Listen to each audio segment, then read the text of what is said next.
बेटा अब जो हमारा अगला टॉपिक है वो है मूल्यह्रास। मूल्यह्रास यानी कि डेप्रिसिएशन। सबसे पहले ये समझेंगे मूल्यह्रास होता क्या है। तो भैया होने से पहले जो होता है वो तो बात की बात है। सबसे पहले मूल्यह्रास के कई सारे नाम है, तो वो सारे नाम एक एक करके बता रहा हूँ। मूल्यह्रास को कभी कभी घिसावट बोला जाता है, कभी कभी चल पूंजी का उपभोग बोला जाता है, कभी कभी अचल पूंजी का उपभोग बोला जाता है। तो भाई तुम्हें ध्यान रखना है, मूल्यह्रास घिसावट भी होता है, मूल्यह्रास चल पूंजी का उपभोग भी होता है, मूल्यह्रास अचल पूंजी का उपभोग भी होता है। ये सारे नाम किसके, ये मूल्यह्रास यानी कि डेप्रिसिएशन के नाम है। अब हम बात करेंगे डेप्रिसिएशन है क्या। तो भाई डेप्रिसिएशन क्या है इसको समझते हैं। देखो कोई भी एसेट्स हो या कोई भी चीज हो, अगर मैं उसका इस्तेमाल लगातार या बार बार करता हूँ तो उसकी कीमत में कमी आ जाती है। भाई ये जो कीमत में कमी आती है इसी को मूल्यह्रास कहते हैं। मान लो कंपनी ने एक बिल्डिंग खरीदी है, ठीक है भाई, और वो बिल्डिंग में अपना काम करती है, और वो बिल्डिंग खरीदी थी उसने 10 लाख की। लेकिन 2 साल उस बिल्डिंग में काम चला और बिल्डिंग की हालत हो गई बहुत खराब सी। अब वो बिल्डिंग मार्केट में 8 लाख की बिकने को तैयार है। तो यहाँ जो बिल्डिंग की कीमत है कितने लाख रुपए से गिर गई, 2 लाख रुपए से गिर गई। जो गिरावट आई है कीमत में उसी को मूल्यह्रास या डेप्रिसिएशन कहा जाता है। डेप्रिसिएशन का मतलब हमेशा ही यही होता है कि किसी भी चीज की कीमत जो होगी वो गिरेगी। ठीक है, तो डेप्रिसिएशन क्लियर हो गया। डेप्रिसिएशन क्या है, किसे कहते हैं। अब हम पढ़ते हैं ये डेप आने के कारण क्या है, डेप्रिसिएशन आता क्यों है। तो भाई देखो पहला रीजन तो हो गया टूट फूट। पहला कौन सा रीजन हो गया, टूट फूट। टूट फूट का मतलब है कोई भी चीज अगर टूटती है फूटती है तो उसकी कीमत डाउन हो जाएगी, जिसका मतलब उस पर डेप लग गया। एग्जाम्पल के लिए मैं बताता हूँ, मान लो मैं एक मोबाइल लाया 10 हजार का खरीद के, आज ही लेके आया नया फोन है, और वो मेरे हाथ से छूट गया, छूटने के बाद गिर गया, गिरने के बाद टूट गया वो। अब जो मैं उसको आज ही बेचना चाहता हूँ, क्या कोई उसको 10 हजार रुपए मेरे से लेगा, नहीं लेगा ना। तो मान लो वो अभी वो 2 हजार में बिकने को तैयार है, तो यहाँ कीमत कितने से डाउन हो गई, 8 हजार से डाउन हो गई, नहीं हो गई। ये 8 हजार ही हमारा मूल्यह्रास कहलाएगा। मूल्यह्रास मतलब घिसावट कहलाएगा, डेप कहलाएगा। तो टूट फूट की वजह से भी मूल्यह्रास लग जाता है। मूल्यह्रास का मतलब कीमतें कम हो जाती है। दूसरा रीजन अगर हम लोग बात करें तो दूसरा रीजन ये हो सकता है बार बार प्रयोग करना। बार बार प्रयोग करना। कोई भी मशीन हो अगर हम उसका बार बार इस्तेमाल करेंगे, बार बार उसको यूज करेंगे, तो बार बार यूज करने से क्या होगा, उसकी वैल्यू धीरे धीरे डाउन होने लगेगी। ये मार्कर से एग्जांपल समझ लेते हैं, इस मार्कर से मैं बार बार लिखूंगा तो ये लिप घिस जाएगी ना ये वाली, तो इसके ऊपर डैब लग जाएगा। तो बार बार इस्तेमाल करने के कारण भी क्या लग जाता है, डैब लग जाता है। अच्छा इसके बाद तीसरा होता है मांग में परिवर्तन। मांग में परिवर्तन। बेटा जब किसी चीज की मांग में चेंज आता है तो इसमें भी डैप लग जाता है। अब इसमें टैप कैसे लगता है, इसको एक एग्जांपल से समझते हैं। पहले ब्लैक एंड व्हाइट टीवी आया करते थे। कौन से टीवी थे भाई, ब्लैक एंड व्हाइट टीवी थे, और इनकी कीमतें ज्यादा होती थी मार्केट में, महंगे बिकते थे ये। फिर अचानक से मार्केट में आने लगे कलर टीवी। जब मार्केट में कलर टीवी आए तो इनकी कीमतें भी ज्यादा होने लगी।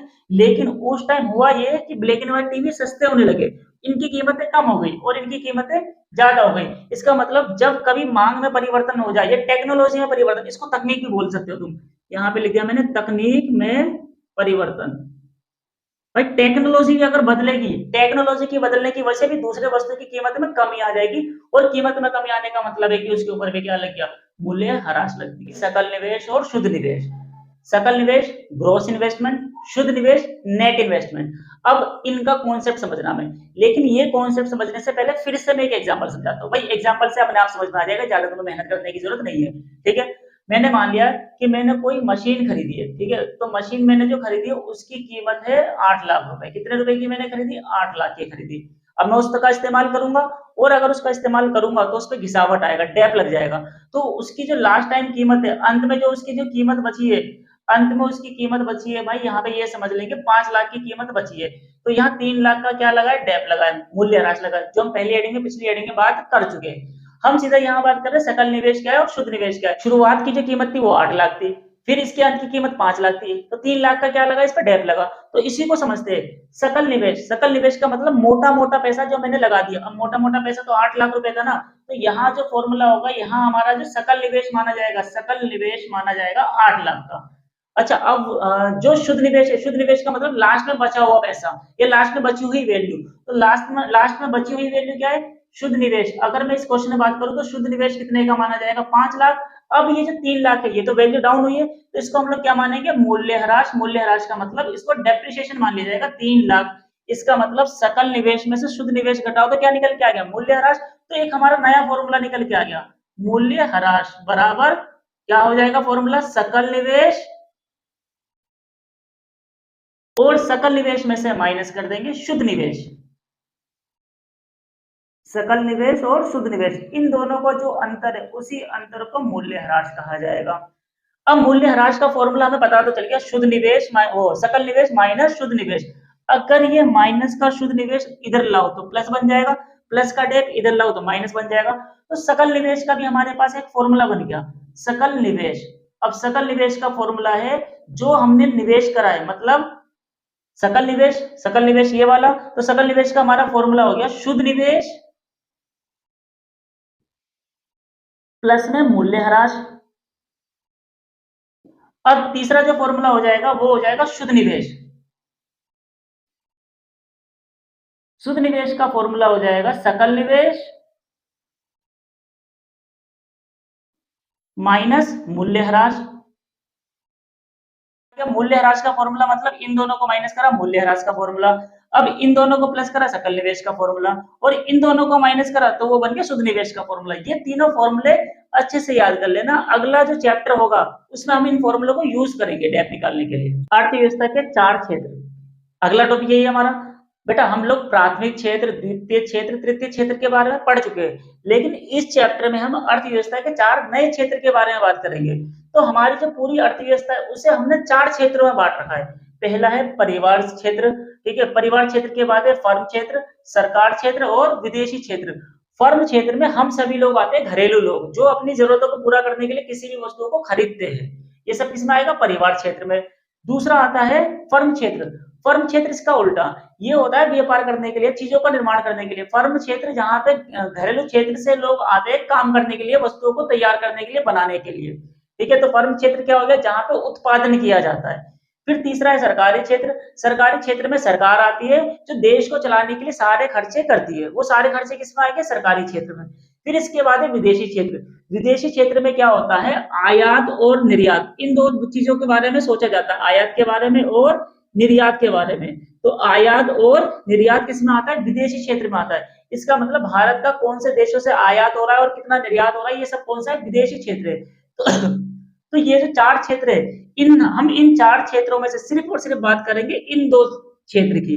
इन्हीं दोनों क्षेत्र को द्विक्षेत्रीय मॉडल भी कहा जाता है, द्विक्षेत्रीय मॉडल। अगर तुमसे कहा जाएगा द्विक्षेत्रीय मॉडल के बारे में बताओ, तो आपको इन दोनों के बारे में ही बताना है, परिवार क्षेत्र और फर्म क्षेत्र। अब फर्म क्षेत्र को संस्था भी कह सकते हैं, कंपनी भी कह सकते हैं, अलग अलग लोग अलग अलग नाम से इसको बोल देते हैं। तो फिलहाल हम इसको समझते हैं कि द्विक्षेत्रीय मॉडल क्या है। अब ये जो द्विक्षेत्रीय मॉडल है इसे समझना है तो हमें ये लास्ट वाली हेडिंग को समझना पड़ेगा। द्विक्षेत्रीय मॉडल को अगर हमें अच्छे से समझना है तो हमें सबसे पहले वास्तविक प्रवाह और मौद्रिक प्रवाह दोनों को अच्छे से समझना पड़ेगा। अब ये मौद्रिक प्रवाह क्या है, वास्तविक प्रवाह क्या है, इसको हम लोग समझने के लिए द्विक्षेत्रीय मॉडल मैंने बना दिया, यहाँ भी बना दिया, यहाँ भी बना दिया। यहाँ फर्म क्षेत्र है और घरेलू क्षेत्र है, यहाँ भी फर्म क्षेत्र है और घरेलू क्षेत्र है। तो सबसे पहले बात करते हैं मौद्रिक प्रवाह का मतलब क्या होता है। देखो भाई, प्रवाह का मतलब होता है एक से दूसरी जगह, फिर दूसरे से पहली जगह। इसका मतलब मौद्रिक का मतलब मुद्रा। जब मुद्रा अर्थव्यवस्था में गोल गोल घूमती है, मतलब यहाँ से यहाँ ऐसे ऐसे गोल गोल राउंड राउंड घूमेगी, तो उसे क्या कहा जाता है, मौद्रिक प्रवाह। लेकिन जब मुद्रा का प्रवाह इधर से उधर नहीं होता, तो कई बार कुछ वस्तुओं का भी प्रवाह होता है, तो उसे कहते हैं वास्तविक प्रवाह। अब इसको मैं समझाता हूँ कैसे, तो समझते पहले मौद्रिक प्रवाह के बारे में। देखो घरेलू क्षेत्र में इंसान रहते हैं और ये काम करने के लिए कहाँ जाते हैं, फर्म क्षेत्रों के पास जाते हैं, ठीक है भाई। अभी यहाँ पे जाके काम करते हैं, तो काम करने के बाद ये फर्म जो है इनको आय देता है, इनको इनकम देता है। आय मतलब इनको ये खर्च करने के लिए पैसे देगा जो इन्होंने काम करा है भाई, इनको वेतन मिलेगा, कमीशन मिलेगा, कुछ भी मिलेगा, ये सब फर्म इनको पे करेगा घरेलू क्षेत्रों में। क्यों, क्योंकि यहाँ इन्होंने जाके काम करा है, ठीक है भाई। तो देखा जाए तो यहाँ से यहाँ इनके पास पैसा आया, जो हमारे घरों में कहाँ से पैसा आता है, फर्म से तो आता है भाई। मेरे घर में, तुम्हारे घर में, किसी के भी घर में मम्मी पापा भाई बहन जो भी लोग काम करने जाते हैं, तो वहां से क्या लेके आते हैं, पैसा लेके आते हैं। तो फर्म क्षेत्र से घरेलू क्षेत्र में पैसा आता है, ठीक है, ये बात समझ में आ गई। अब ये जो घरेलू क्षेत्र वाले हैं, ये क्या करते हैं, पैसा अपने पास थोड़ी रखते हैं, ये अपनी जरूरत के लिए सामान खरीदने जाते हैं। अब जरूरत के लिए सामान खरीदने जाएंगे तो किसी ना किसी कंपनी का तो सामान खरीदेंगे, तो इसका मतलब यहाँ से पैसा आया और यही पैसा खर्च करने के लिए ये फर्म के पास चले जाते हैं, तो इन्होंने ही खर्च कर दिया। तो देखो इनकम यहाँ से जनरेट होकर यहाँ से आई और यही इनकम दोबारा कहाँ चली गई, फर्मों के पास। तो ये जो मुद्रा ये गोल गोल घूम रही है, इसी को कहा जाता है मौद्रिक प्रवाह, जिसमें मुद्रा का फ्लो चलता रहता है द्विक्षेत्रीय मॉडल में। अब हम बात करेंगे वास्तविक प्रवाह क्या है, वो भी इसी की तरह है, लेकिन इसमें मुद्रा नहीं होती। मुद्रा नहीं होती तो अब देखो जरा ध्यान से सुनो, घरेलू क्षेत्र से फर्म क्षेत्र के पास लोग वस्तुओं का निर्माण करने के लिए जाते हैं। मतलब यहाँ से लोग यहाँ जाते हैं, वो तो जाते ही काम करने के लिए, तो ये चीज़ों का निर्माण करते हैं या सेवाओं का निर्माण करते हैं, सेवाओं का या चीज़ों का, वस्तुओं का निर्माण करते हैं, इतना याद रखना। ठीक है? अब मान लेते हैं कि यहाँ से यहाँ लोग आए टीवी बनाने के लिए और यहाँ टीवी बनाने की कंपनी, वहाँ पे उन्होंने टीवी बनाए। अब टीवी कहाँ है? कंपनी के पास। तो कंपनी क्या अपने पास रख के खुद टीवी देखती है? नहीं ना, वो तो बेचेगी ना इसको। इसका मतलब यही कंपनियों से वो किसके घर में आएगा? हमारे घर में। इसका मतलब यहाँ से लोग फ्रिज फ्रिज बनाने वाली कंपनी के पास गए और फ्रिज को लेके अपने घर में आ गए। तो यहाँ जो आया है, वस्तु और सेवाओं का निर्माण करते हैं और निर्माण के बाद यहाँ पे उन्हें क्या करते हैं? ये बेचते हैं। तो बेचने के बाद यहाँ उनके पास आ जाता है। तो यहाँ से देखो, घरेलू क्षेत्र से फर्म क्षेत्र में लोग काम करने के लिए गए और वस्तुओं का निर्माण करा और उन्हीं वस्तुओं को अपने घर में लेके आ गए। तो यहाँ पे साइकिल चल रहा है ना ये वाला, तो इसी प्रवाह को हम लोग क्या कहते हैं? वास्तविक प्रवाह कहते हैं। मौद्रिक प्रवाह में मुद्रा का फ्लो चलता रहेगा, वास्तविक प्रवाह में यहाँ से वस्तुओं का फ्लो चलता रहेगा। वस्तु यहाँ से जाके निर्माण करी और खुद ही लेके आ गए, तो ये हमारा वास्तविक प्रवाह कहलाएगा।